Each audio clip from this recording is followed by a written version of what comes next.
This is Saeed on World Streams Radio.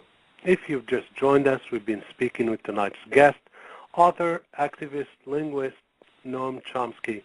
Professor Chomsky will take you to a different subject here, WikiLeaks, in terms of the cables that have reverberated from around the world. What is, in your opinion, if you could take us continent by continent, and I'd like to focus this time on North Africa and the Middle East, in terms of the disconnect between, or the American foreign policy interaction with North Africa and the Middle East, and what has, according to some people, has indirectly triggered the uprising that took place in Tunisia?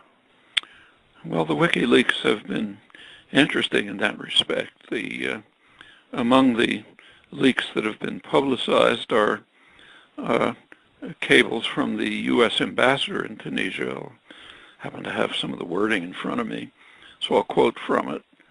He described Tunisia as a police state with little freedom of expression or association and serious human rights problems, which is a bit of an understatement. And he did also go on to describe the ambassador, I think it was, I've forgotten who it was, the ambassador described extreme corruption in the hands of the ruling family and, basically robbery of the population, which means that Washington knew what was going on.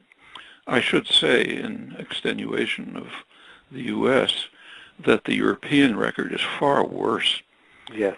France is the most guilty party. It had enormous influence in Tunisia, its former colony, and it knew exactly what was going on. But it continued to support the dictatorship.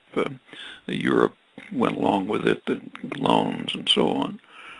But all of them, all the West understood, the governments understood that this was a corrupt and brutal dictatorship.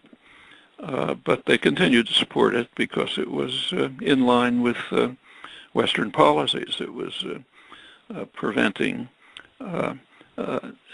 Islamist participation in the political process. It was cooperating what is rather ludicrously called the war on terror.